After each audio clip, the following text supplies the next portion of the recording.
Another investor. Right. Hey, good morning, everybody. I'm Ryan with Propelio, as always, and today we got Donovan Ruffin in here. He is going to give some motivation to you folks, the people that, oh, I can't do it, or I'm on my couch. But this guy's 23 and millionaire, or 24 now, right? 23. 23 now, but he's a millionaire. So, boom. But before we get to that, I just want to, do a soft pitch to Propelio. If you don't know who we are, we're like, oh, they do these live videos, that's cool and all. Well, go to the website, propelio.com. What we do is we give you access to true MLS comps.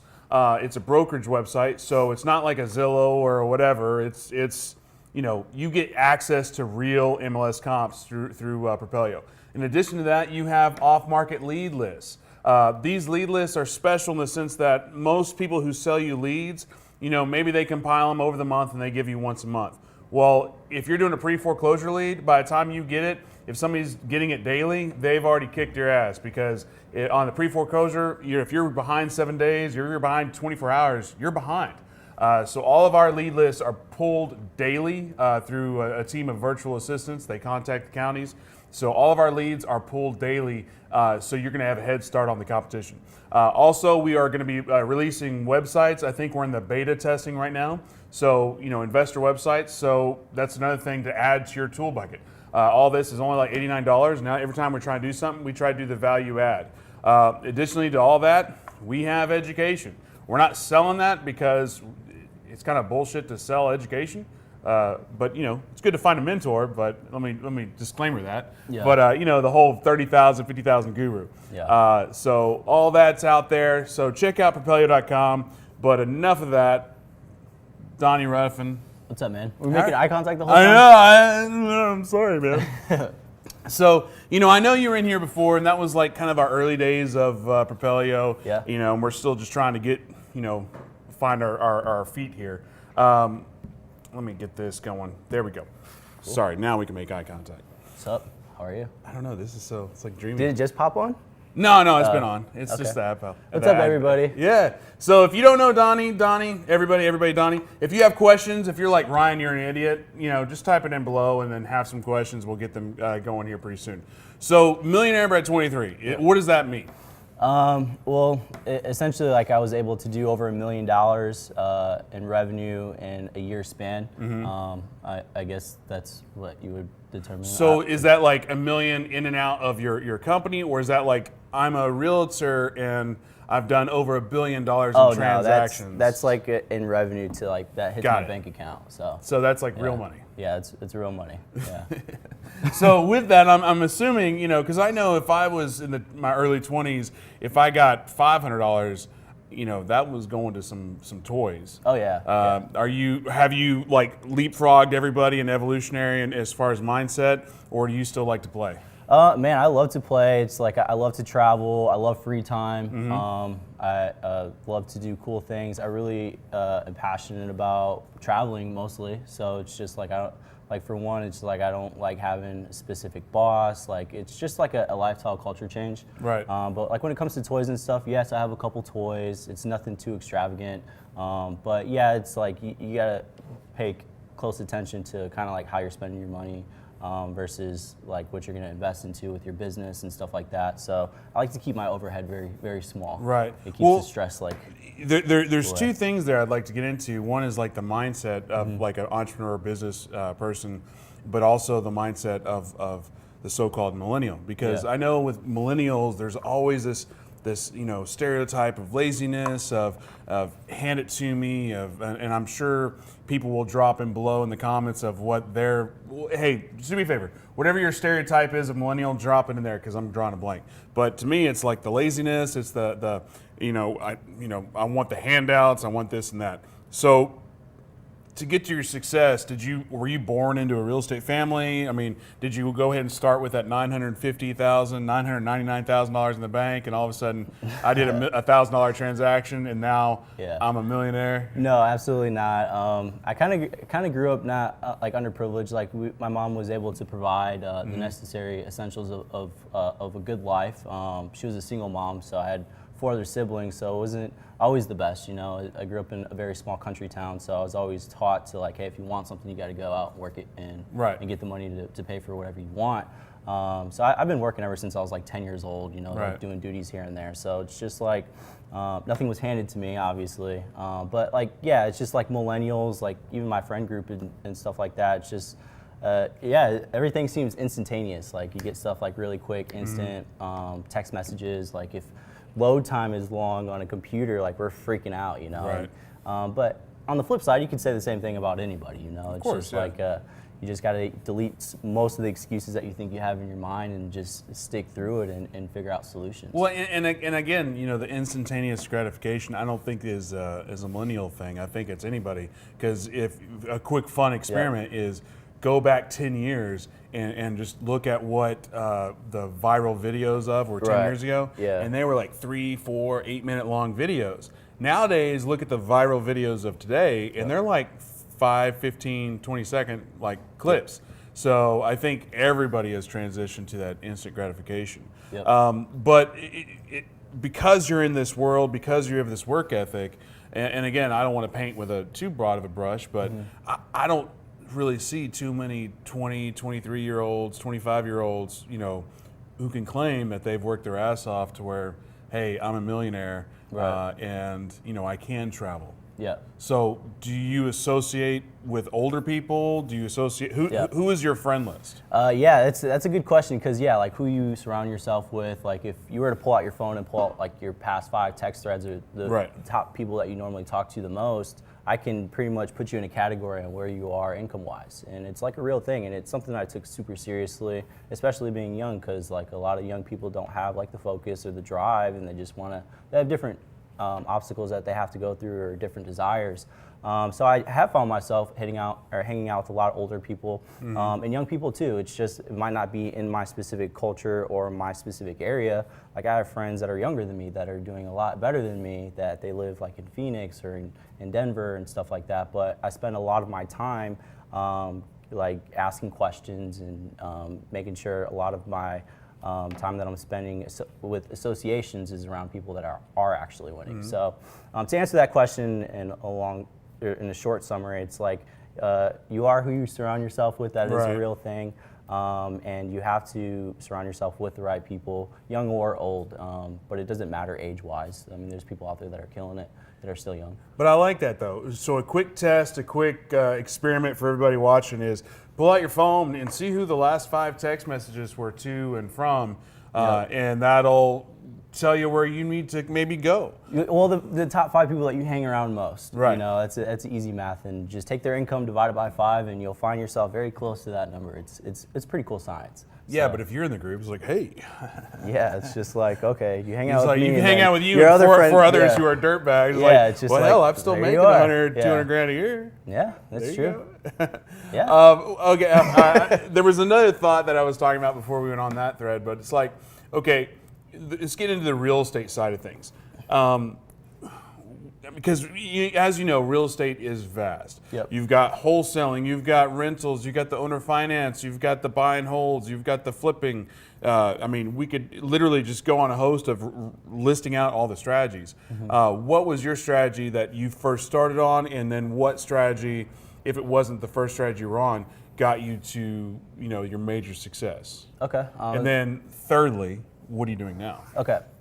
So I started off doing a couple wholesale deals. One of my buddy actually got started in the industry and sent me a picture of a pretty large check, and I was like, dude, I don't care what I have to do or what I have to do to convince you to teach me how to do this. And he was like, all right, well, read this book. I read a book. It was Flip by Nick Ruiz. I recommend if you want to get into wholesaling, then check it out.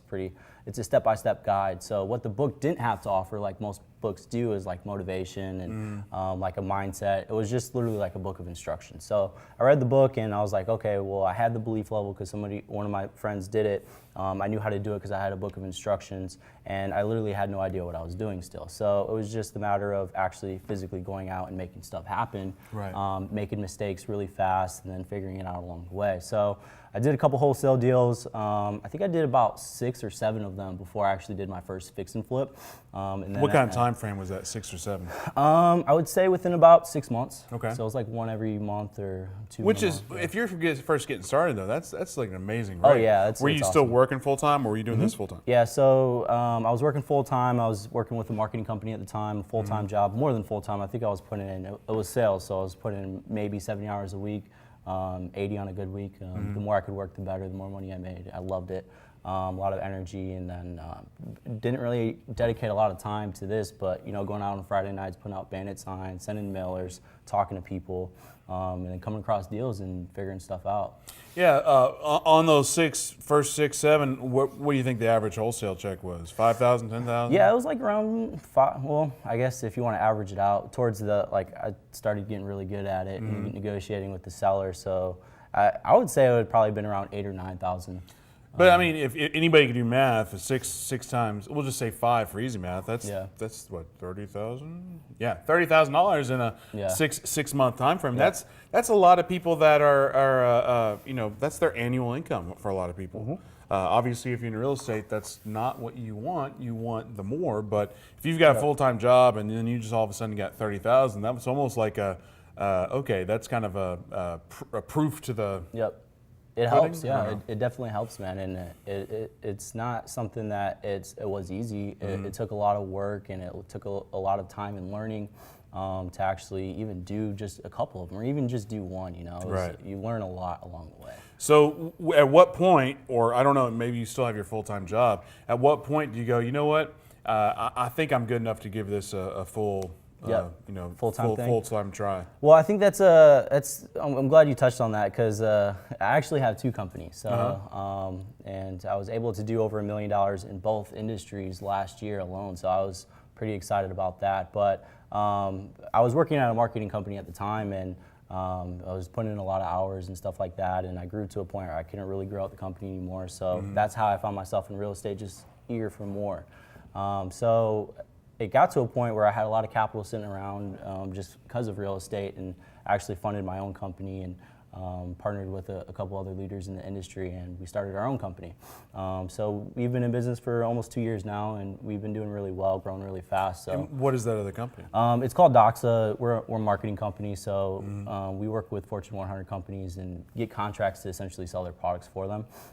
So our biggest client right now is AT&T and DirecTV. So we work more on the business sector, and a majority, or I'd say about 90% of the accounts that go through on the business sector in the markets that we're in go through our company. So, but on something like that, if you were in, where did you learn those skills? Or were you just the money guy and somebody else came in those skills? Because it seems like you have marketing, but then finding contracts for the people, is that sales or is that marketing? Or maybe I don't understand what you're doing. It's a pretty, like marketing in our language, it's like a pretty form of sales. Right. So I did have sales experience before I even got into real estate, and I think that has helped a lot with the success I had early on, is knowing how to negotiate with people, learning how to overcome certain problems, and learning that, hey, if somebody has a problem, they're reaching out to you because you might be able to solve it. And essentially that's what the idea of sales is. So I became very skilled at that early on, even before I even started in real estate. So, and what I'm hearing is, hey, I've got this real estate, and you also say you have a small team. So I have this small team of real estate people. I have this a small team of the marketing side as well. Yeah. So, and if you're traveling a lot, who's managing those companies? Yeah, so it's like you grow to a point in business where, in order for you to grow more in business, you need more free time. So I learned I had to learn what I was good at specifically, and then find areas where I wasn't good at and fill in the blank, and train people, and have people develop in areas where you're not good at. And all of a sudden, your team starts to expand in a way of your weaknesses, and then it starts to become a complete good circle. And I also learned it's just like leverage. Leverage is an awesome thing, and to have a successful business, you need leverage. You can't do everything yourself. You have to have a team, a good team, people that are coachable, trainable, willing to grow with you, but at the same time, they have a level of respect and loyalty for you as well. Right. But before even all that happens, you have to have some type of goal and vision, so people can have that type of desire to follow you. And we talk about here all the time about, make sure you have a good team in place that can really get behind you and like you said, pick up where you're deficient and then, lift up where you're doing well. Because if you have a good team in place, then you can have the free time, you can do everything else. I will say though, in the real estate side, just because that's what I'm familiar with, like, I think, I don't want to say a stereotype, but I think a habit of some people is when you do get to the point where you can have acquisition people, you can have disposition people, you can have a back office, and you can spend all that time traveling. The more and more the less and less you're inside the houses and inside those negotiating, you lose those skills. So with you, are you still actively going to houses and doing deals, or are you staying in the office and just managing from afar? No, absolutely not. So it's like what I learned. I'm good at sales. Like I'm good at selling. I'm good at negotiating. I'm good at solving problems really fast. So it's like if I could focus entirely on that, that's where I'm going to build. So the team that I've developed over the years is not so much a team where it's just like, hey, go make a whole bunch of money for me or anything like that. And I'll keep the majority, and here's a cookie. Yeah, it's not designed like that. It's designed where, hey, I'm gonna win free time so I can go and build bigger business in this business, and that's how you're able to grow. So I learned it's like, okay, like if I can walk through properties with an actual motivated seller every day as a goal, then one, maybe two of those people will actually sign that dotted line on a good deal. And I learned that. So it's like develop systems into a point and set a goal and get there. But yeah, it's like I find myself even spending more time in the business in a different area just so I can grow there, and then I get good at it and then train somebody else how to do it and then put them in a position to do it as well. And now you have all of a sudden a couple people doing it, not just you. You duplicated yourself. Well, if you don't mind, I would really like to get into the systematizing and then lay a little back into your office. Feel free to not answer. Okay. Just because the cool thing about real estate is we always say here, get creative. You can get creative with how you structure a deal. You can get creative with how you do financing for deal. But at the same time, you can get creative how you run your damn office because it's your office, it's your business. So on one hand, I think everybody's first question is, well, how do you get a deal? What kind of marketing are you doing? So are you leveraging the skills and the tools you learn over here in this marketing company over here in real estate, or is it so far over that it's like, man, there's not much crossover? Dude, it's very different. It's two complete separate industry. I mean, we're talking real estate and we're talking a direct sales industry, and it's completely different. So it's just like the negotiations completely different. I had to learn off of something completely different when I got into real estate, but I'm a quick learner. So as far as how the team's structured, it's like you have in real estate, to get a first deal, you don't necessarily need a team to get a deal. You just go solo. Yeah, go solo. I started writing on a poster on bandit signs, or there were poster boards. They weren't even bandit signs. So if it rained, I didn't have a sign anymore, right? Nailing them to trees with an actual hammer. I didn't have a lot of resources. But I knew I could go to Walmart. Was that you that I think I saw there was a Facebook group the other day about how somebody was stealing bandit signs, putting masking tape over it, and then writing a new bandit. Wasn't it your signs? So somebody stole one of my signs and they were pulling them up and then going home, taping over the sign, painting over it, literally painting the sign, and then writing on it with permanent marker, and then going back out and putting the sign back in the ground. So I'm just admired by the whole entire situation where they spent that much time on a dollar sign. On a dollar sign, and it's like, wow, I respect that. You know? It's just they're making stuff happen, even though people are generating all these excuses on how they can. It's like, well, I can figure it out. You know? You got to admire the hustle, but at the same time, you're like, logistically, the amount of gas, the amount of this, I don't know. It's just I don't know, it's comedic, but again, like you said, you got to admire the hustle. Yeah, it's I respect it. But yeah, I mean, I wasn't the guy stealing other people's sign. I was the guy going to Walmart, getting a poster board, cutting it in half so I'd have two. So you're still doing that? Yeah, I still put out bandit signs every single week. I blanket as many cities as I possibly can. I have a good team that lays them out on Fridays. Saturdays, Thursday, or whatever day works best for the actual turnaround as far as where I've seen success. So are you doing the Corey Thompson thing where your trunk is full of them and every once in a while you just stick it out, or you specifically have the team that do it for you? No, I specifically have a team of bandit signs. That is what they do, and they make good money doing it. I pay them very well. and they're very accountable. I have tools that I use to make sure everything's in the proper place, tracking everything. There's a pretty good system design behind that, but it's important. Right. Now, is that a store-bought system, or is that a system that you've used? Because I know there are. What's that? Yeah, Simple Crew. I use Simple Crew. Yeah. So I use Simple Crew. I have about 4 guys every week that go out. They put out maybe 100 signs each, so it's like at least 400 to 500 signs every single week going out. Wow. So it started small though, you know. Right. It's just like if you're watching this and you're like, wow, 400, 500. I can't do that by myself. Like, course, you're not expected to, you know. So other than bandit signs, what other kind of marketing are you doing right now? Bandit signs I have the most success behind. I do mailers, I do pay-per-click. I have a lot of success with pay-per-click on Google AdWords. It's very expensive though, so I don't recommend getting into that first. Right. Do a couple deals and have some money to play with as far as marketing, and then build that. So I use pay-per-click and I'm getting better at it. So I get a couple deals from there as well. Now, are you doing it yourself, or are you hiring out a pay-per-click expert, or you're like, stupid Ryan, dummy, I was in marketing for years. I know how to market. No, like the marketing that we do is not online or anything. It's like direct, like they go business to business. So it's like, I learned how to do it. Like I watched a couple YouTube videos and So you used the same mentor Daniel uses, which is Google. Yeah, Google. Just Google it. You know, It's like I had some friends out in Phoenix that were crushing it. They were doing like $250,000 a month off just pay-per-click ads and SEO work with their website. And I was like, wow, like you guys aren't putting out bandit signs? Like what you guys are doing? So I flew out to Phoenix. Sal and Carlos, if you guys are watching that, I love you guys. They're some of my good friends now. But they kind of taught me what they were doing, and they showed me their system, their team, how everything was structured, and I just kind of modeled that a little bit, you know? Speaking of Phoenix, Propelio is in Phoenix. So if you need comps and leads in Phoenix, guess what? Propelio.com. Hey, and if you're also, I guess that's a good chance for us to say, if you're watching this, you like it, please give us some likes, please give us some loves. Light up the stage or the screen with all the likes and the hearts for Mr. Donnie here. And then also share it. You know, it's free. I mean, everything we do here is for free for you guys, at least on the stage. You know, give us some likes, give us some shares, and spread this out there. So getting back into the system of your business, so you have the phone. Well, let's get into, do you use a Google Voice, using CallRail, using Ring Central? What kind of phone system are you using? Man, I use Google Voice. Okay. I know, like, there's a whole bunch of apps out there. You can have multiple phone numbers, which track is free. Marketing. But I track mine very strategically. Like with my bandit signs, I change up the wording, I change up the name, I use a female's name. If they be like, hey, can I talk to this person?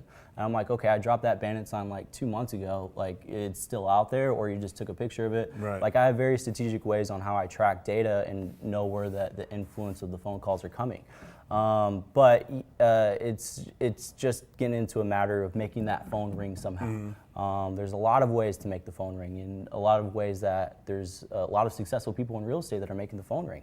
I know people that don't have any money or anything. They're just going, like, putting flyers in doors, chasing foreclosures. That stuff doesn't cost money. You know, like you don't need $1,000 even. Well, it's one thing, because you were talking about Google Voice. It's like, you know, and I'm going to go deep into this just for 2 seconds, but I think as real estate investors, you get the little, I'm an entrepreneur, I have a small business, I need an expensive website, I need a logo, I need business cards, I need this, I need CallRail. So every time you say I need, you're adding another $10, $20, $30, $50 recurring fee, and next thing you know, you're spending $500 or $1,000 every month on stuff you don't need.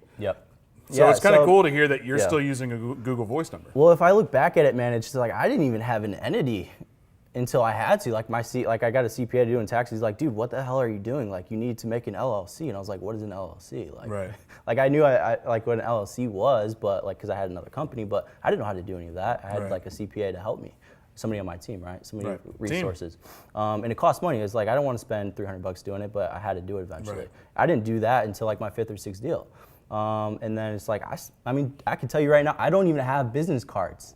Because if you need to know Donnie, it's like, well, not necessarily. It's just like, I was just like, I didn't want to be the follow-up guy. And that's what I've learned in sales. Like, if people that carry business cards aren't closers. So it's like if I show up to the house and I don't close the deal, somebody else is getting the deal. So I got to close the deal. That's kind of funny. Can somebody drop that in the comments? Because that's kind of funny. People who carry business cards aren't closers. That's the joke that we use, right? Damn, It's and I carry like 2 or 3 business cards. Yeah, Womp, and then womp, yeah, womp. so it's just like, I mean, I'm not saying business cards don't work, but for me and my style of hustle, it works a little bit different.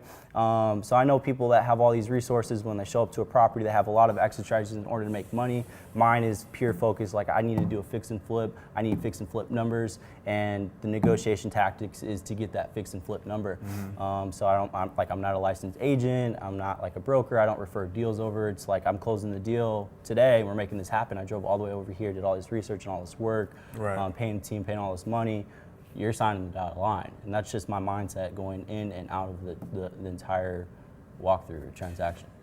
So before we get into that aspect of it, I really want to keep on the system focus, Okay, yeah. just because it's always interesting when you see how people build their business, because people do it differently. Right. So when somebody calls the byline, like, is it ringing 10 people's number, or do you have one specific person who's going to answer that phone call? I answer it. So you answer all the phone calls? I answer it. Okay. I answer it, and I need to grow to a point because I don't speak Spanish, and my girlfriend does speak Spanish, and she spends a lot of time with me. So as soon as I hear somebody speaking Spanish, I'm handing it to her, so that helps. But I'm answering all the calls, I'm dodging it, and I'm making sure that because I spend a lot of money on this marketing stuff, man. Right. And if somebody that I'm not to the point where I have somebody in the system answering the calls. I make sure that all the calls are filtered properly, and I pull the meat out and I work those. And then I can dish the other leads out to elsewhere and make money off of it somehow. But my system is like, I make my phone ring, they call this phone, and I answer it, right? Look, somebody just called me. And I'm like, now I'm losing my damn it, feel free, man. No, if it's a byline, I'll be like, hey, let's do it live. So let's do it's cold like, calling right here. they're calling me, and I like enjoying that because that's what I'm good at. I'm good at talking to people and building that relationship with people, and I think that's important. And I feel like at this point I am in business. I don't think I'm in a position to put somebody else in charge of that right now. So, but just to go back though, like at the very beginning we were talking, you love to travel. Yep. So who's answering your phone when you're traveling? Me. So how do you go on an appointment if you're traveling though? Oh, like an appointment, like it's pretty simple. Like if I'm in an appointment and they're a motivated seller, I just have them send me pictures of the actual house. And you'll contract it virtual? Yeah, I'll do it virtually. Same thing, they're still motivated. Right. I mean, I've been experienced enough to like understand certain things, ask certain questions. But once I look at pictures, I'm very detailed pictures. Like, hey, do you have an iPhone? Do you have a professional camera? Just FaceTime this thing. If they have an Android, I'm like, what kind of Android do you have? Because I got to make sure it's quality pictures. And it goes like, if I'm wholesaling a deal, it's like I'll copy and paste those pictures they sent me. Right. So put it in the attachment. But it's very streamlined, and it's like. But yeah, if it comes to a point where somebody has to walk through it, right. I'll send somebody to the property, and then they'll video or FaceTime me while they're in the property, every single detail possible. Nice. So I'll make sure I don't pass up on any deals or I miss anything because I am out of town. But yeah, it does happen a lot, and I found even when I am in town, it's not that I'm getting lazy. It's like, hey, send me pictures so I know what I'm going into and I know what to prepare for and how much work it needs, and then I'll still go walk through it. So you answered the question about being traveling. So you have a team to go out to put the bandit signs and also assist in other marketing avenues.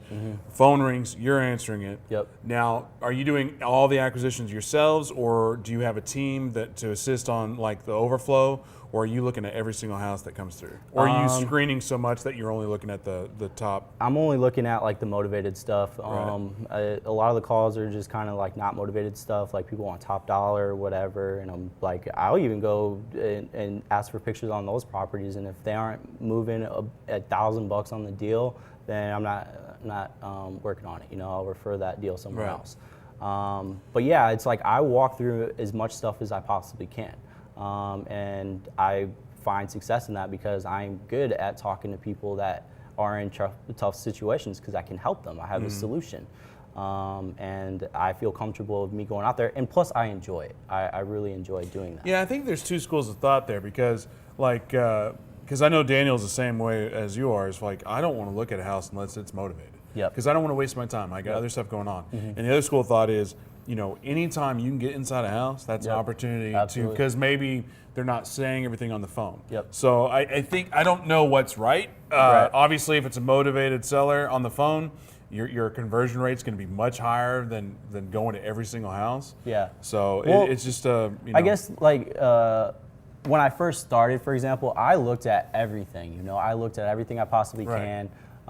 it's a beat down and it It gets is a old beat quick. down, but you learn how to read through people, you learn how to conversate with people, you learn how to read entire situations, Right. you know, and if you read it right and you do your job right, you over time that experience builds up, where you don't necessarily have to go out to every single deal. You Right. start to learn which ones are good and which ones are bad off of your experience. Yeah, and a tip that's not my tip. It came from Homevestors. So Homevestors, when they're training their new franchisees, the first thing I hope this is not stealing from them, but whatever. The first thing they tell them is you need to get into 100 houses as quickly as possible. Yeah. Because if you get into 100 houses, you're going to learn how to talk to people. You're going to learn how to evaluate a house, and you're going to learn all that stuff. Yeah. So if you're first getting started, maybe screening is not the thing that you need to do. Maybe Right, you yeah, need to yeah. get in every single house. Absolutely. Yep, So, you know, not to go too far in the weeds on there. So you've got a house, you were looking at the houses with the motivated ones, you're getting the contract. Yep. Now, what determines, because you did say that you want to flip more but you also wholesale, is it just a matter of liking the house? Is it a matter of where the numbers are, where you can buy it? How are Yeah. you determining your exit strategy? And that's a great question. I get that question a lot, and I know a lot of investors get that question a lot. Every deal is different. Like Right. every single deal is different. So it's just like a general rule of thumb. If the numbers are right and it works for a fix and flip, do a fix and flip. If there's not enough meat on the bone, and I mean, there's sometimes you can even make more money wholesaling a deal than doing a fix and flip. Yeah, because buyers right now are crazy. Yeah, people pay top dollar for stuff. Or maybe I like have a buddy or I know an investor that likes a specific area that, I mean, he could do well and put more money into a rehab and get more on the back and have more confidence behind it or whatever. Right. But yeah, it's just like I liked the deals that are easy, obviously, because I'm a millennial, right? I like easy stuff. Well, hell, even Logan Fulmer out of San Antonio was here last week, and he was saying, if it's not within my 15-minute bubble, you know, Yeah. I'm not looking at it. It's not me, because Yeah. and he does a lot of fix and flips, a lot of holds, or wholesaling as well. But you know, he doesn't, because he wants to stay in that 15-minute bubble. Yep. Because that's his community. Yeah, and I've met successful people that do that. Like I have a buddy right now, Yale. You guys probably know him. I think he's watching. What's up, Yale? You know, I got to know him a little bit, and he likes like East Dallas and Arlington. That's his area, you know, and he likes to stay that bubble, and he's done well. And I was talking to him. He's like, I've developed this entire market right here. I developed the comps, right? That's a cool thing to say. Like, Yeah. He's a market mover. That's a whole nother level of confidence. With me, it's just like I'm buying deals from Fort Worth all the way to Sunnyvale, Right. anything in between. It doesn't matter. Like if it's an hour driving distance from my house or my office, then I'll go look at it. I'll consider the deal. And that's just kind of like how I like to work my business. There he is. Saying, hey. What's up, man? So okay, you know, obviously we don't. I forgot what I was going to say, but you know, you've got the house, you've got the contract, you've determined your exit strategy. Like you said, you have a small team. What is, because it sounds like right now the people on your team are watching you, cheerleading you on, because where do they come into play to start helping you out? So like my team in real estate is actually very interesting. I would say like a lot of the manual stuff is the team. Like I do a lot of the strategic stuff where I don't need somebody else. You know, it's just the brain process. In real estate, it's just quick math. When it comes down to it, it's just math. And taking risk, you know, especially when you're doing real investing. And we did a deal analysis here yesterday. What's today? Thursday? Yeah, Grant was here yesterday. And we were doing live deal analysis and get the whiteboard and what's the ARV, what's this? Yeah, deal, no deal. Yep. Yeah. So it's just like, I mean, I've like developed a calculator with my fixing because I use private funding and they have interest rates and stuff like that. So I'll plug everything into my calculator, and if it makes sense for me for a fix and flip, I'll take it on. If it makes sense for a wholesale for somebody else and it makes sense, then it makes sense. But yeah, my team is structured off of like a lot of manual stuff, you know, a lot of stuff that takes time that's not necessarily strategic, you know. It's like a bandit sign team, right? Somebody that attorneys and CPAs is somebody part of my team, right? Like if I have a question regarding something I don't know, want to make sure something's legal or make sure something's legit, dish it over to them, get back to me within a certain amount of time. Go to the property, like I have somebody to double evaluate my leads that when I close on a house or I'm taking on a fix and flip, I give it to my buddy John. He's a broker and he's very good at evaluating leads. So I get it double assurance, right? I even have, there's times I take on a fix and flip and then I even still try to wholesale it. If it makes sense, I'll dish it out to somebody on my team, right? I have wholesalers that even find leads and. Well, a perfect example is like you never want to get emotional to a deal. Exactly. A couple buddy of mine, Jason, Teresa, Riney, they had a fix and flip up in Denton, and then somebody kind of walked up to them in the middle of the rehab, and they're like, "Hey, we'll buy it and we'll finish it," and they're like, "Hell yeah, we'll sell it to you." Yeah, it's like you don't want to get married just because you're doing a fix and flip. Don't get married to the project. Exactly. If somebody's offering good money, take it. A lot of people actually. Like investing for like bragging purposes, like I've seen people like I'm fixing this house myself just because I enjoy it. And if that's what you like to do, cool. Like I'm in this business to like win and make money and have a profitable business. I love the idea of making money and not touching a house. I love that idea. Like, to be honest with you, it's just like my fix and flips compared to somebody else's fix and flip. Like I'm making stuff legal, legit, making buyers appeal to it, but I'm not going all balls to the wall, knocking walls down and stuff like that. If it makes sense, yeah. My personal favorite thing is like, yes, I bought a house. Yep. No, I have not seen the house. Yep. Yes, I am flipping the house. Yep. No, I do not Instagram pictures of me swinging a hammer because I've never seen the house. Yep. Like to me, and you make money. Like to me, that's fun. Yep. I don't need a visual photo album of me like in the house getting dirty. Yeah. Like I don't need that. Yeah, that's awesome. I haven't fixed and flipped the house that I haven't seen yet. Oh, okay. I'm getting there. It's like I remember when I first started, like my first fix and flip, I was there like every day, like twice a day, and just like. But again, learning. Somebody from your team has to go. Yeah. I'm not saying don't do that. It goes back to having the good team in place. Yeah, exactly. Yeah, you're right. And I'm not to that point in my business. I still enjoy going there. It's to a point now I'll go maybe once a week or once a month or before it starts, the middle, and then the end, and that's it. So let's skip ahead and talk about scaling. So how many are you doing at one time? I've had as much as 7 going on at one time. Well, 1 was pending, so like owning 8 at a time. So it's got pretty hectic, and that's when I learned I need more people to work on it, more subs, maybe partner with GCs instead of me just hiring a whole bunch of random people to do stuff. It makes it a lot easier if you got a good GC. But scaling, it started, hey, I did 1, I did 2, and once I was kind of doing 3 by myself, it kind of got to a point where it's just like, okay, like let's bring on a GC and then, network, find somebody that's good off of referrals. I'm not going to Google looking for a GC. I'm asking other investors, who's your GC? Does he need extra work? Does he do quality work? And that's how I find good people to do good work, just off of referrals. And then, like I'll even do JV properties with other investors. And then it scales off of that, and if you got a good team and it keeps building, and you got people work for people and it's constant, people will stay working for you and they're always asking if you got work. Right.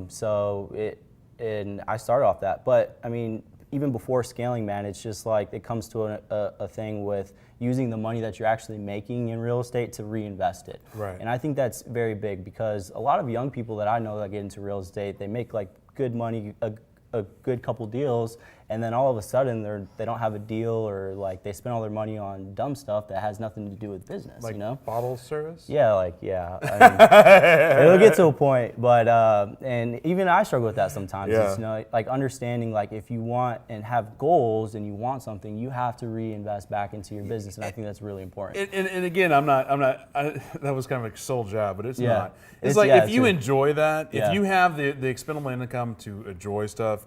Yeah, that's why you're doing it. You have one life, live it, enjoy what you enjoy. Yep. Like if you enjoy bottle service, get it. If you enjoy a blackjack table, yeah, it's like that's funny. Like last year, like I was talking to my CPA, I was telling you guys, I'll tell everybody, it's like I spent $57,000 inside bars last year. It wasn't restaurants, bars. Frankly, it's still food and entertainment. I think that's not even a thing anymore, but. Luckily, I got to use it as a write-off. It was marketing. Yeah, it was marketing. So it's like I could have bought like an '04 Lambo or something instead of going to the bar. So I've learned from that. You know, I'm young, dumb, and make mistakes and learn from them. So you know, not to go too far off the rails and try to get back into to real estate. Like, so I know we were talking about when you first started, first 6 months, you did your 5 or 6 deals, averaging 5 to 8. Yep. And then you started, and then you quit your job, and then you were working full time in real estate. Yep. And how long did it take you to go from you know, the 5 or 6 deals to, okay, now I'm doing $1 million in revenue? Okay. Well, I started. Is that a 2-year thing, a 3-year? Yeah, I started in 2015, the summer of 2015, and I guess it's 2018 now. That would make you 19, 20? I think I was about 20. Okay. I was 20 when I started, and it took a while to actually grow to a point. I made 100K in my first year. I remember that after everything, and scaling to a point, I just made a decision. It's like, okay, like I know how to do this. I have enough confidence because it worked, and like I had enough experience. Then I just went balls to the wall, and I started picking up as many fix and flips as I possibly could get my hands on. Now, were you getting those from the source, or you buying from wholesalers, or was it the marketing? Yeah, it was both. My own personal marketing is where I made the most money, Right. and I understand wholesalers have to make money. I don't frankly care how much they make if the numbers work. If the numbers work for me, it's a deal. I'm buying it. Right. So I bought a lot of wholesale deals, and I mean, I can track back last year. It's like I probably paid a couple wholesalers like over 100,000. So what is your buying criteria? Because there's wholesalers are looking. And I like 75% is kind of the money, Right. and if it doesn't need much at all, like if it's just paint, carpet, and stuff like that, I mean, I could buy 81%, 82%. If the numbers work, it works. You know, I always evaluate it by the number of time my team's going to be in the physical property, Right. And how fast I can turn that over to the end buyer at the closing table. So I do my evaluation off the comps and how much work it needs, what specific materials have to go in, and it's based off time because I use private money. So the faster I can get rid of the house, Right. And obviously the more I sell it for, the more money that I make. So do you have an email you want to give out for like to be on people's buyers Oh, list? absolutely, yeah. So if you got a wholesale deal you need to get rid of, my email address is donnybuys.houses@gmail.com. It's Donny with the Y, so DONNY buys, so BUYS, houses, plural, @gmail.com. So add me to your buyers list. I'm constantly evaluating those deals. I actually have a virtual assistant that checks those emails constantly, running rough estimates of what comps are and the numbers, looking at pictures. And somebody else on my team that helps with that, because there's a lot of them. I get like 3 or 4 an hour, so it helps. Well, so on that, like how are you evaluating property? Do you have MLS access, or you using Propelio? I use Propelio, man. What? I don't have my real estate license, so it's just like, yeah, a lot of wholesale deals goes through the virtual assistant. They're using Propelio wherever they are. And so looky there, everybody. You got a Millionaire real estate guy using Propelio. No, yeah, I use it every day, man. Me personally, I use it every single day. But yeah, as soon as I get an address, I don't care about ARVs or what you think the house might be worth or anything. Just tell me how much you want for it, send me pictures, and that's all I care about. I don't even care how much work it needs. Send me pictures and the address. Right. And if I have those 2 things, I can do a good evaluation on the property. So I'll get the address, plug it in, copy and paste it into Propelio. It's like systematic. Like I'll click on Propelio, sign in, copy and paste the address. Then I always have to delete like one number at the end of the address for it to automatically populate, and I make sure it's a legit address. Click on it, and then like look at the name. If it's not like an LLC or something like that, then I'm not asking too many questions, and I evaluate the deal. And yeah, I use it every day, multiple times a day. So we were talking about like your business now. Now, are you mainly flipping or mainly wholesaling, or is it a combination of both? Because I know, like me, like I'm doing zero marketing, I'm doing zero wholesaling. I just want to, flip. Okay, I do mostly fix and flips. I'm not saying I don't do wholesale deals. I do a wholesale deal here and there. It's not a lot. I'm not like a professional wholesaler or somebody that only does wholesale deals. Right. And I'm also not the type of person to get rid of or not take on a deal or a contract because I can't do a fix and flip. Right. So I think having options and having an open mind towards different strategies and investing is important as well. I would say about 15% of the deals that I bring on are sub-2 deals. It's a very complex type of transaction, and it's very difficult to do a first one, but if you learn how to do it and you do one, then you can do 2 and do 3. Who are you using for your sub-2, like the attorney-wise? Attorney-wise, David Jones, I think Tang put me on to him, and I did a couple through him, and I just got back from a meeting at Alliance. I think they're doing sub-2s out in Fort Worth now. But David Jones helped me a little bit, and I use Scott Ross here and there, sub-2s. So there's a couple of good attorneys out there that will help with that specializes in specifically sub-2s. But I would recommend David Jones, Alliance, Title in Fort Worth, or Scott Horne. Right. Scott Horne's helped a lot with difficult transactions that I didn't know what to do with. Right. So as far as buying criteria, since we're still kind of on this, is there anything that you'll stay away from? Is there something that you're like, oh, I need that immediately? Yeah, I'll stay away from deals that don't make money. I don't do this for bragging rights. I don't do this for Instagram pictures, even though I like posting it. Like I like getting likes and stuff. You know, I'm young. Yeah. So it's cool. It's like cool before and after, and I'll just post the end result. I like if I post the end result and not the before, I probably didn't do anything to it. I tell you what, a lot of this job is hey, we need to get some likes, we need to get some views, we need to get some shares. Yeah. So speaking of, help us out there.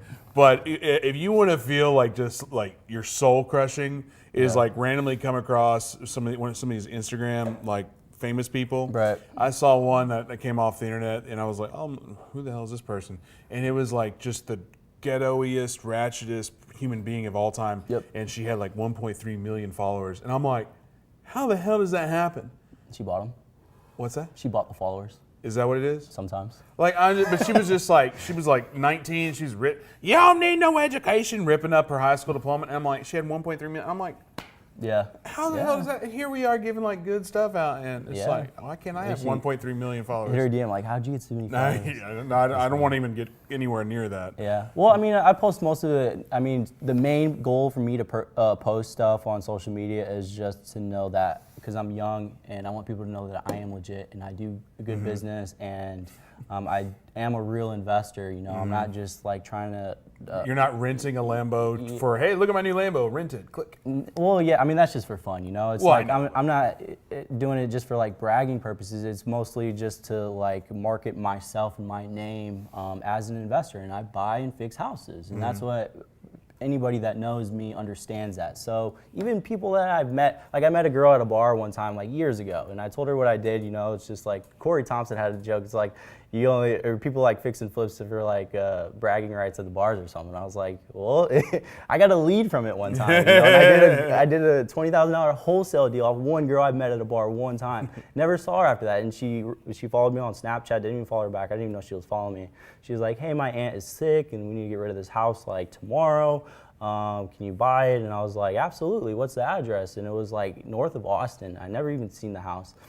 She ends up sending me pictures and the address, and the numbers worked of what they wanted for it, you know, and I didn't even have to negotiate the deal. It's one of the easiest deals I've ever did. Through Snapchat? Yeah, through Snapchat. But Snapchat, but you met the person in real life. I met her at a bar, in Lubbock, Texas, actually. I met her at a bar in Lubbock, Texas, yeah. Random. So basically, everybody needs to step up your social media game. Social media works, man. I suck at it. Yeah. Like, I'm like, the other day I was at brunch or lunch or something. I was like, oh yeah, I haven't done an Instagram in a while. Yeah. And I'm like, I'll just take a picture of my sweet tea. Has nothing to do with anything, but I was like, I don't know. I'm so bad. It's a millennial thing. I'm so bad at it. I always recommend people get more influence on social media, and it helps with branding. You know, it's like that's kind of what my business card is. You know, so follow me on Snapchat, follow me on social media. Well, like Snapchat, you know? I think the reason it confuses me so much is there's so many like buttons and filters, and I'm like, that's why I like Facebook. It's like it's just type something and post. Dude, if you could do a fix and flip, you could do Snapchat. Okay, so you heard it from Donnie here. If you can do a fix and flip, you can do Snapchat. You can do social media. It's a lot. Dude, I'm telling you, there is no risk involved with it. Like, you won't lose your life savings. Hernando, I sold 2 houses from Tinder. No, I have a buddy. And that's awesome. If Igor watches this, I promise you, he has advertisements on Facebook, and then his advertisements pop up on Tinder. Oh, God. Can you imagine, though? Baby, I'm working. No, it's okay. okay. It's okay. I'm not on Tinder. I'm Yeah, working. it's funny. I'm working. Yeah. I'm not trying to find a date. I'm trying to find a house. Yeah, it's like social media works, man. Social media marketing, or like personal branding. I believe it helps, and I've seen a lot of investors use that like 100%. You know. Yeah, I mean, well, like right now, my marketing is all network marketing. So you know, like Donnie, if you want to send him a house, great. But if you also want to send me a house, I like deals too. Yep. I'm buying the same criteria. Yep. Send it to me first, though. 75% my. Let me look at it first, and then you can. Yeah. Well, what's your? Do you have any limits? Is there anything that scares you in real estate? Yeah, a lot of stuff scares me, and I like being scared, and I like challenges. You know, like I did a house at 300,000 last year, and it was like really scary, and it was scary even like because it like didn't sell for like 22 days. I was like, this is a bad deal, like, and it ended up being a bad deal. You know, it's like we didn't do the proper rehab in order for that type of buyer to buy it. So for a long time, I was scared of buying above 250 ARV. You know, and then there's other investors that I learned from. It's like they're doing $1 million houses, and like they have a different strategy, you know? So it's not that I was scared, it's like I found it easier within the system that I have developed to stay under houses under 250 ARV because it's a faster sell, and since I am using private money and the way it's structured, I get rid of it a lot faster, et cetera, et cetera. But at the same time, if the deal makes sense and it works, then I will go above that, you know? And I've set goals this year where it's just like, okay, let's do a new build, let's do a spec home, let's do $1 million fix and flip, just so I can break the waters and do something new and different. I will say one of the best advice that ever came through the show, because like if you're watching this for the first time, we do this every single day, and there's plenty of nuggets in every single video. Yep. I mean, I don't know how many nuggets came out of here, other than, you know, if you can fix and flip, you can Snapchat. Yep. But like Will Crozier, I don't know if you know him or have seen him on here. His biggest advice was add a zero. You know, the difference between doing that wholesale deal of a 20,000 wholesale deal and a 200,000 is just a zero. Yep. You know, so, you know, don't be afraid of the bigger deals. Don't be afraid of the commercial, the multifamily. Yep. But again, there's something to be said about know your niche. Yep. Yep. So you're below the 250, but you want to dabble. But it's not that I want to dabble, it's I think I have to dabble, you know, just because there is a lot of deals that I pass on and maybe wholesale that are above that, and I know I can make and capitalize on it. It's just that I haven't had a lot of success there. You know? Yeah, and I would say, like, you know, the 250 below, there's a lot of fish in the sea, and then you get the 250 to 500, and maybe there's half that, and I'm just pulling numbers completely out of the air. And then, you know, you get that 500 a million, then maybe there's like 15 people. And then over $1 million, there's like 2 people, you know? So it's like, you know, you want to go up into the higher echelon just because there's less competition. Absolutely, and I agree with you. But there is a shit ton more risk. Absolutely. Because again, you know, like the 250 below, you know, after 3 days on the market and it hadn't sold yet, you're like, why hasn't it sold? Yeah. Especially in DFW, because days on market is insane right now. But, you know, you get that 22 days on market, you're like, you get nervous. Yeah, you know, 40 days on market, what the hell? Why does nobody want this house? Yeah, and then the deal after that, I was like, I think it's still on the market, man. I bought it last March. Last March? Yeah, it's like, I mean, yeah, it's like you can do $1 million and stuff like that, dude. I'm not going to sit here and say everything that I did was successful. I've made mistakes. So I took losses. Is it just sitting there for a year? No, it's just like, it's just sitting there. We're just going to refinance it, turn it into a rental. Oh, okay. I was going to say, why aren't you renting it out? Well, we're going to refinance it, but it was a learning experience, you know, and it sucks and it's expensive, but I'm happy it happened. I'm happy I made that mistake early on, and I'm happy I made that risk because I know what not to do in the future, you know?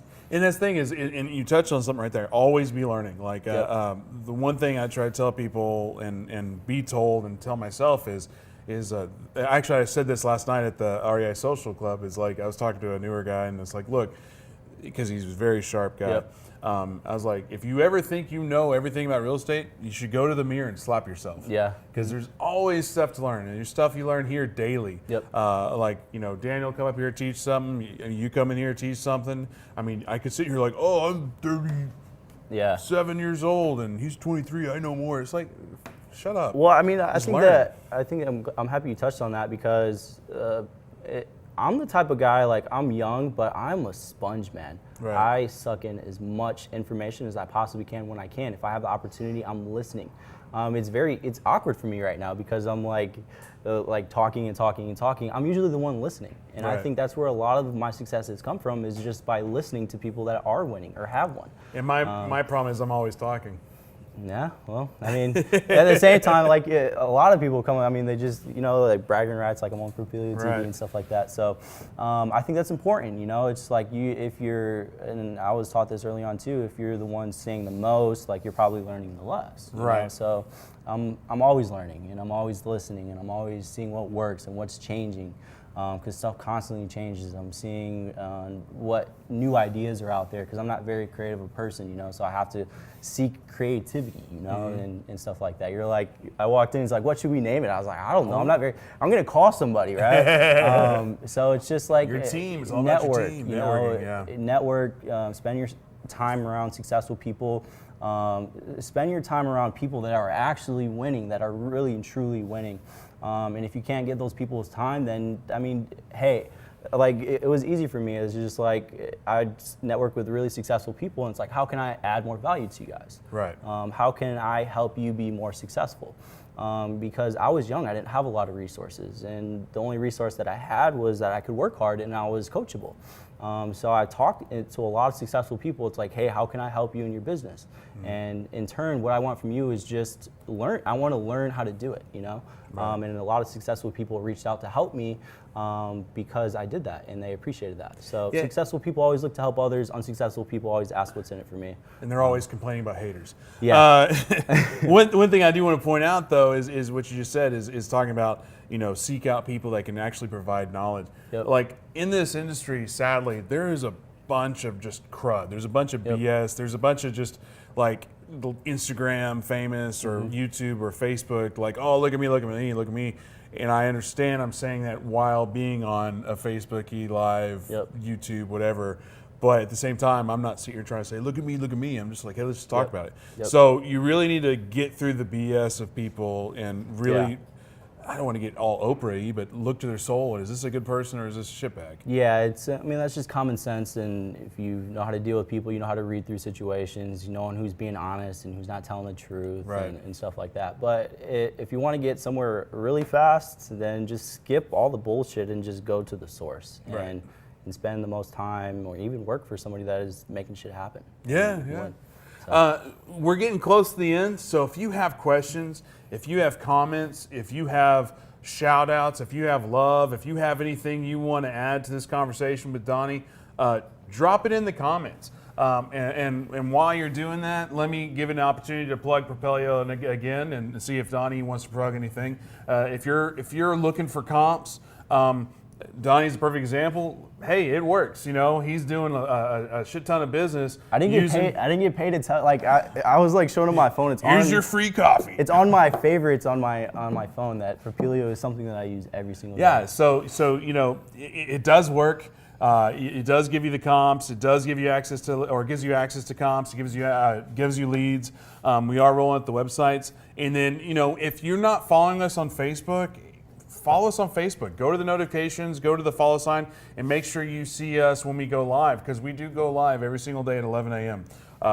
Sometimes the videos are boring, but hey, it's live. But some of the videos, I guarantee you, every single video, you'll get 2 to 3 nuggets that if you apply to your business, you'll be successful.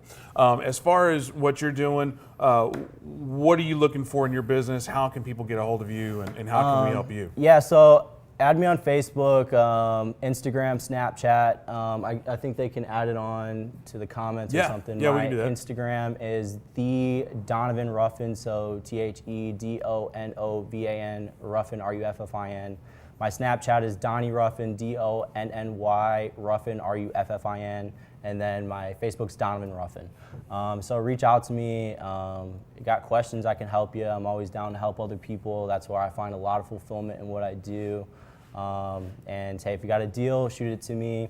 If you're looking as the outside looking in and you're looking to park money somewhere, I'm always open to bring in private investor or private funding, where you can make a lot more bang for your buck instead of just having money sitting in a bank account. My CPA and attorney can set up a nice IRA, and helps with the funding for you guys, so I can help you guys make a lot of money, because we do a lot of volume Plus we're turning up, so that's always helpful.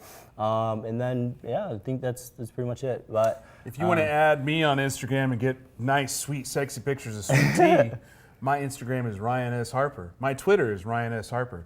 I have a Snapchat, but I don't know what the login is because I haven't looked at it in several months.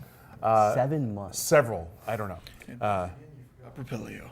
I did Propelio before we did this. Oh, Instagram at Propelio. That's what he was saying. My bad. I think Propelio may have a Snapchat, but we don't know. We're not there yet.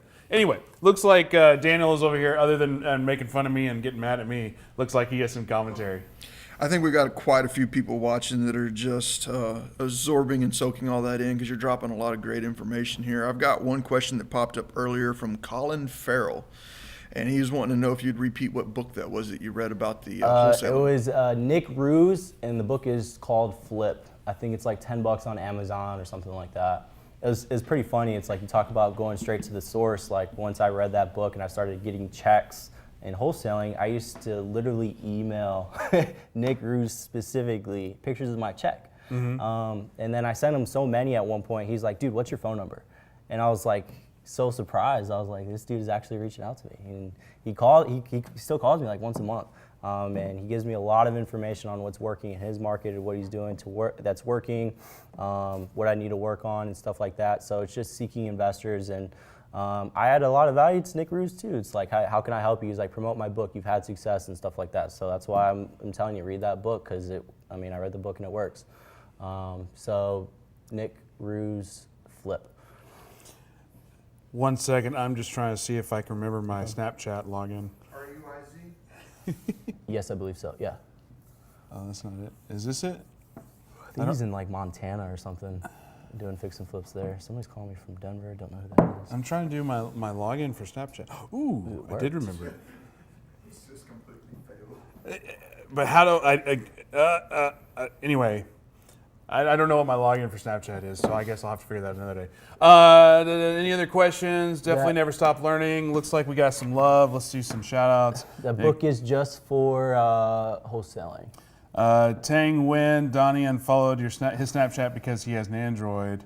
Yeah, it's so funny. It's like he's hilarious. I follow a lot of people, but I'm like, Tang, I'm gonna unfollow you, man. You got an Android. Your Snapchats are blurry.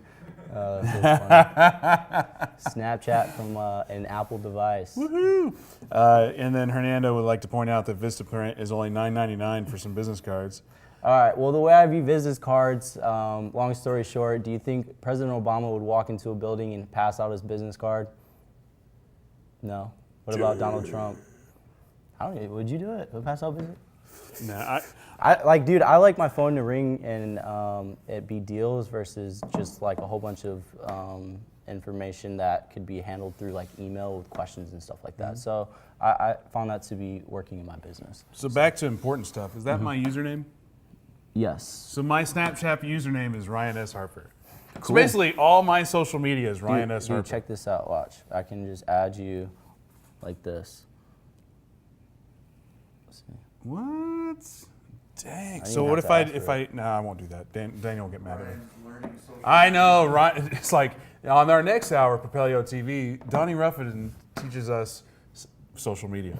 Yeah, it's cool, man. It's just like, plus it's like not having a business card too. It builds a certain level of indifference, and when you're speaking to people, it's like if somebody really wanted to talk to me, then they'll find a way to find me, you know. And I think that's why it's important to have a good presence on social media because you just hit Google, type in somebody's name, and it just pops up. Right.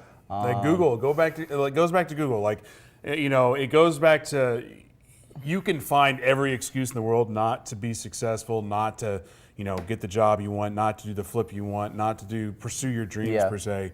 But, you know, the reality with the power of the internet, with the power of YouTube and people teaching this stuff, with Propelio teaching this stuff, you know, you don't have any excuses to do that. So, you know, shout out to Ryan Stewman. His big thing is F your excuses. I don't know why I censored myself there, considering I never censored myself before. But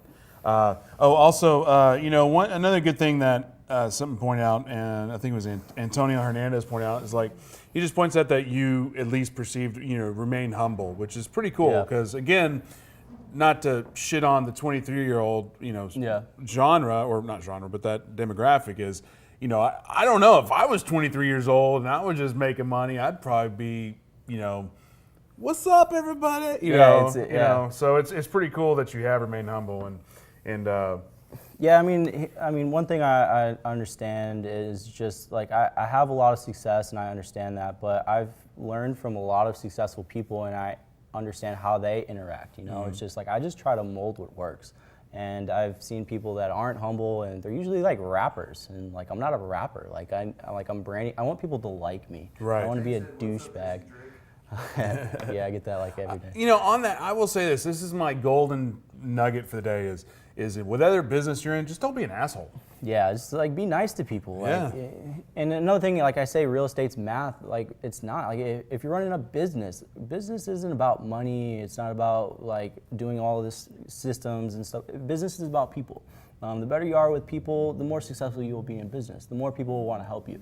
The more help you can provide to other people, the more successful you'll be.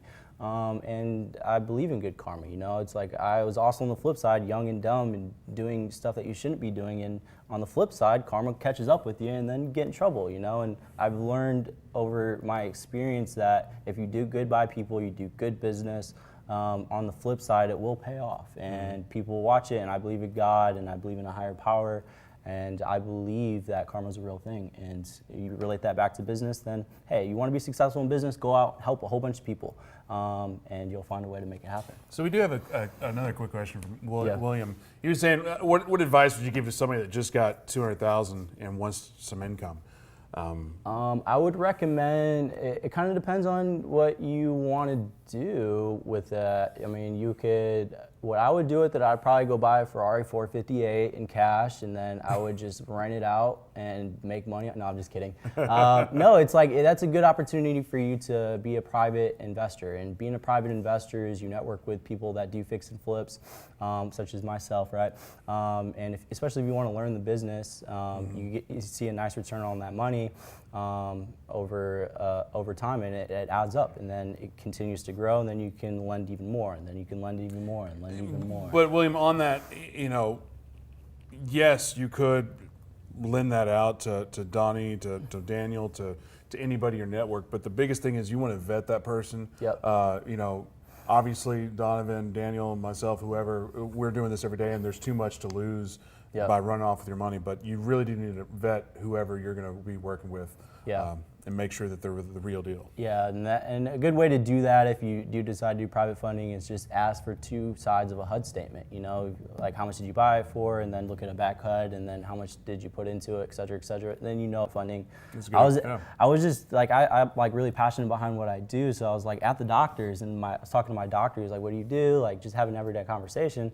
And I was like, yeah, I mean, I have a couple businesses. And he was like, what are they? It's like, I have a marketing company, and I do fix and flips on houses and real estate, so I'm a real estate investor. And it ended up like he did like a fix and flip in college or something, made like $80,000. He lived in it, and he's interested in getting into the market. So he actually funded one of my last deals in Mesquite, and he lended me like $150,000, you know, just off of that one conversation. But it's to a point where it's just like I wanted him to feel comfortable in the transaction, so I was like approve some success with him and stuff that works, and I like ensure that everything's secured by real estate and the numbers work. I'm taking that risk as same as you, and et cetera, et cetera. But that's a great nugget, just because other than just being a smooth talker and having a good personality and having the reputation, if you can come to a potential private investor and be like, look, here's a HUD that proves my entity purchased this home. Yep. It also proves, if you did have another private capital partner on that one, that they got whatever they brought, and then you brought the backside HUD. Hey, I sold it, and they got paid. Yep. You know, that's a great proof that you don't. If you say you don't like talking to people, look, this is what's going to happen.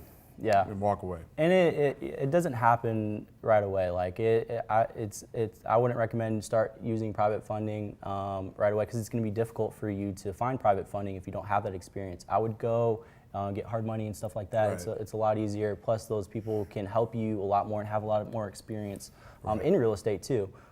So that's how I did it. You know, it's like I did hard money for the first couple times, and then got to a point I had success, and then I could go private money route. And I like private money. So final thoughts? Final thoughts. Well, I guess it's like I'm like when I like talking to people and sharing a message, it's like everybody has their own story, but I'm also like anti-excuse guy. Like everybody has a reason why they aren't successful right now, and I feel like that's a huge problem in understanding what you're actually doing is generating a lot of excuses in your mind on why you can't make something happen. I'm not saying I'm perfect or anybody's perfect, but at the same time, as many excuses as you can come up with, there's somebody out there that's making stuff happen right now with way more problems or obstacles that they have to overcome. It's like I was young, I didn't have any credit, I didn't have any experience, I didn't have a real estate license, I didn't have anything. Like I didn't have any money, it's like I couldn't invest into anything. It got to a point where I got in trouble at one point. I couldn't even go out and get a real job because of my record at the time. There's a lot of obstacles that I had to overcome in just my everyday life, much less business, but I wanted it bad enough where I found solutions. Right. And if you were to take anything off what I tell you or what you guys took from this, just understand that if I can do this, then you can do this too. It's just a matter if you have time to watch this interview, you have time to make a deal happen. It's like you can go out and do something. But it takes a work ethic, it takes consistency, it takes systems, it takes time and patience, it takes education, and you put a lot of this stuff together and you can make something happen. And there's this one saying, it's just like you either have experience, you have money, or like you have credit or something like that. You only need 2 of those to make something happen in real estate, or not credit. You need work ethic, money, or you need experience. And you only need 2 of those. So if you have work ethic and you want to go educate yourself, then you can make something happen. Right. And on that, it goes back to what we were talking about, the bandit sign thief. Yeah. I'm not condoning anybody stealing somebody's bandit sign, doing that, but again, it just shows if there's a will, there's a way. Yep. So appreciate you coming on. Propelio.com, check it out if you've never been there. If you're looking for a lead management place or a system, our lead management is actually free. You can get a free account and start dumping in all your leads in there to manage your system. That's absolutely free. The comp side of things and the lead side of things, that's only $89 a month. So if you've never checked out Propelio.com, you can get a 7-day trial right now and get the comps, get the leads, and go for it and really expand your business. As far as what we're doing here at the Facebook world and the YouTube world, every single day, Monday through Friday at 11 a.m. Central Standard Time, we come in here and bring in guests like Donnie to tell their stories, to hopefully give you some nuggets to help you build your business. We are on Instagram, Propelio, at Propelio. I think we're on Snapchat, don't know. But if you want to follow me, I'm Ryan S. Harper on Facebook, Instagram, and Snapchat, and Twitter, though I'm mainly just on Facebook, but I'm getting better. So anyways, thank you so much for watching. If you still have questions, if you have questions for Donnie, questions for me, questions for Propelio, keep dropping them in the comments, and we'll get to them here once we're off here, and we can type in the answers and whatnot.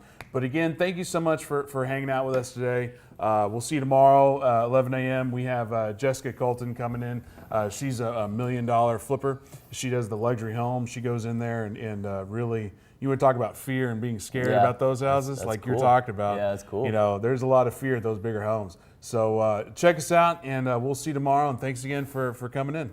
Absolutely. We'll see you tomorrow.